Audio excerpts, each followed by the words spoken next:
On May 2nd, Paul is swimming on the French coast. Suddenly he feels strange bubbles in the water and he looks up, only to discover that the clouds are moving in a mysterious circle. Paul doesn't notice that the bubbles are forming a circle around him too, and they quickly disappear. Later at home, Paul tries to cook but discovers that the kitchen faucet isn't working. He goes to the basement to take a look at the water heater and his daughter Mia rushes to join him. Paul has to be careful with the door to keep their cat Tofu out. In the basement, Paul works on the repairs while Mia plays with her toys on top of a fish tank. She wants to get more fish because she only has one, but Paul refuses, explaining things are already complicated enough with Tofu. When Mia comes closer to hand Paul a tool, she gets scared because she sees a spider. However, Paul won't kill it since he considers spiders useful, and he assures his daughter that a spider won't hurt her. He grabs her and pretends he's a monster that will eat her to make her laugh before sending her upstairs. When he stops to grab a bottle of wine, he finds mice droppings behind the furniture. After dinner, Paul's wife Élise plays some music and dances with Mia in the living room to teach her that there isn't a wrong way to do it. Once Mia is asleep, Élise dances with Paul, which soon escalates into getting naughty. On May 5th, Paul wakes up very abruptly, feeling a bit strange.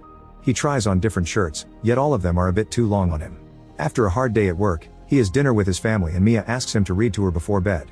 Paul says no because he's very tired and promises to do it tomorrow, but Mia points out he said the same thing yesterday and leaves the table. Élise scolds her husband for his attitude, so he goes to Mia's bedroom to read to her.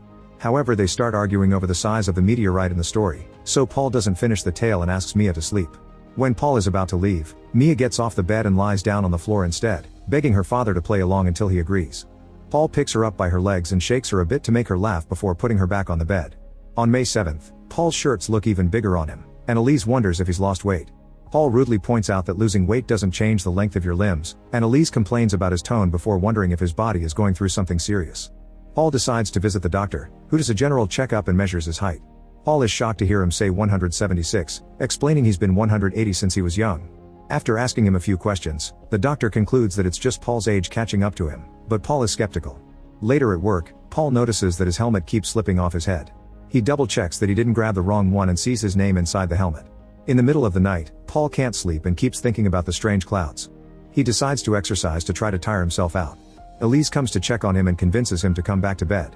On May 20th, Paul is washing up and notices that the shower head is too high. Suddenly his wedding ring falls from his finger and he stares at his hand in shock. When he goes to the kitchen, Élise discovers that her husband is now shorter than her. This time Paul goes to the hospital so the doctors can put him through a bunch of tests, from full body scan to blood tests. A few hours later, a doctor tells Paul that all the results are normal. However, his height is now 165 and he weighs 63 kilograms, which means he's lost 15 centimeters and 10 kilos in just a few weeks. Unfortunately, the doctor has never seen a case like this before and has no explanation, but she does think that the shrinking has been consistent and it'll keep happening. Afterward, more tests. Paul can't stop thinking about the hospital, blood, and the strange clouds, to the point that these things haunt his dreams. When he wakes up in the hospital after another nightmare, he decides he's wasting his time and leaves.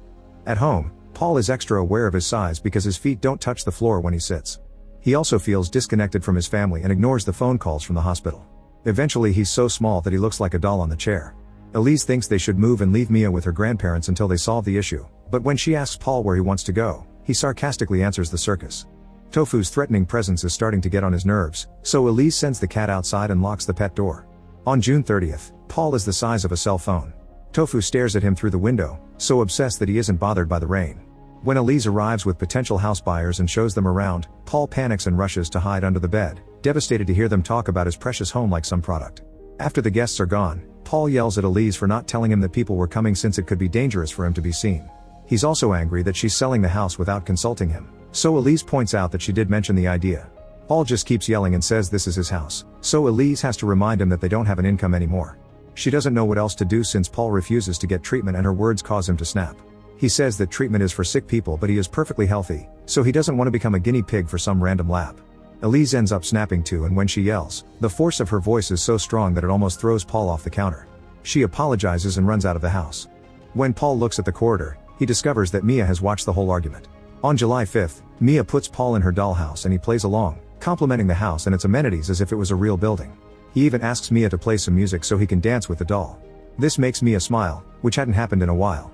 Then she tries to play monster like they used to, but her voice and gestures being directed at his tiny body are overwhelming for him. Mia's smile immediately disappears and she apologizes. That night, Élise can't sleep. When Paul approaches the bed, she offers her hand and he steps on it to join her. On July 30th, Paul is barely bigger than a cork. While he's building something with a thread and a fishing hook, Tofu keeps pushing the pet door from outside until he manages to open it.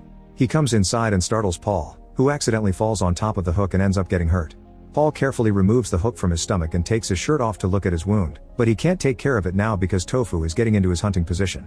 After grabbing a needle, Paul starts running away and Tofu chases after him. Paul tries to lose him by walking through the dollhouse, however Tofu jumps over it and continues the chase. Then Paul reaches the basement door and rolls under it to hide. Unfortunately, Tofu extends its paw under the door and swats at him, causing him to fall off the stairs. Paul lands safely inside a box full of trash but still passes out. Moments later, Élise comes home and sees the bloodstained shirt, so she assumes the worst. At the same time, Paul wakes up and starts yelling Élise's name. Soon she comes downstairs and looks around, but she can't see or hear Paul. Tofu also comes and purrs when he says his prey, causing Élise to turn around. She assumes Tofu has eaten her husband and chases the cat up the stairs while yelling at him. Paul throws some things around, furious at being ignored. In the middle of the night, Paul gets tired of waiting and starts looking for ways to survive. First he cuts a piece of fabric on a nail to cover his body and some wire becomes a belt. Then he looks around the box until he finds a hole in the side, so he finally comes out. After picking up his needle, he starts making his way to the window, only to freeze when he hears something moving in the shadows. Soon panic takes over and Paul runs to climb on top of the water heater's platform. Sadly, he can't use the window because it's covered by a mosquito net. The pipe is leaking again, so he drinks some water and washes his body, especially the wound. Too afraid to move further in the darkness, he ends up falling asleep under the water heater. The next morning, Paul wakes up to the sound of Mia calling for him. He runs to the stairs but they're too high for him to climb, so he yells Mia's name back to no avail. Suddenly he hears the front door and the car's engine, which means his family has left. Afterward he looks around for anything useful and finds a piece of chalk, which he uses to write his name on the floor. Next he searches the space between the furniture and the wall and finds ants eating the cheese from a mousetrap. He pushes them away with his needle, then he drops a nail on the trap to try to activate it. At first nothing happens, so Paul tries again and this time the trap does snap closed. Now he can eat all the cheese he wants. At that moment, a spider appears above him, so Paul repeatedly bangs the nail on the walls to make lots of noise, causing the spider to leave. Then Paul tries to open a hole in another box using the nail, but it doesn't work. He returns to the trash box and grabs a piece of fabric plus a bottle cap, which he fills with water. Now he can get the fabric wet and uses it to soften the cardboard. When he hits it with the nail again, he finally opens a hole. He moves inside and finds a box of matches, but he can't reach them because big things are in the way that he can't move. After using an eraser to block the hole, Paul tries to sleep. He hears noises upstairs before the lights go out, so he wonders who is in the house now. On July 15th, Paul is awakened by voices in the house. He starts yelling and making noise with a nail and a paper clip, trying to get their attention. The door opens, but the people only take a quick peek into the basement before leaving. Paul collapses on the floor, feeling defeated. Desperate to forget about his sorrows, Paul uses the needle to mess with the cork of a bottle until wine starts leaking. He quickly fills up a thimble and gets drunk until he throws up. He can see the spider watching him from the top of the fish tank, and he's so drunk that he tells Mia's doll that he'll take care of this. Paul climbs to the top of the fish tank too and the spider only watches him for a second before running away. Laughing at his victory, Paul gets distracted, allowing the spider to come back and push him into the water. After staring at the fish, Paul swims to the surface, only to find the spider waiting for him. He goes underwater again and swims with the fish while waiting for the spider to leave. Moments later Paul throws some fish food into the tank and decides to try it too, but it tastes disgusting. That night Paul is coming back from filling his cap at the water heater and finds the spider waiting under the fish tank. The critter begins approaching him and Paul pulls out his needle, swinging around to keep his enemy at bay. He manages to hit its legs a few times, but the spider refuses to give up. Paul runs to hide behind a furniture leg and the spider immediately follows him, so he pokes it with a needle a few times until it moves away. However, the spider climbs the wooden leg and tries to attack him from above, so Paul pokes it once before running away. Now the chase continues under the furniture and Paul ends up tripping on the cables. The spider climbs on top of him, so Paul tries his best to defend himself. When he sees some wood chips, he grabs one and stabs the critter's eyes until it steps away from him. When Paul yells at it, it runs away to hide. Afterward Paul manages to make a new hole in the box and finally reaches the matches. Since his tiny body isn't very strong, it takes him a few tries and various matches to finally get a flame. Now he can start a small bonfire to stay warm. He eats cheese while talking to Mia's doll, mentioning how much he misses his family and asking the doll to pass his message to Mia if it ever sees her again. As days pass, Paul keeps himself healthy by doing exercise, eating cheese, and sleeping inside the box. On July 20th, he hears a noise and rushes to the stairs to see a man coming down.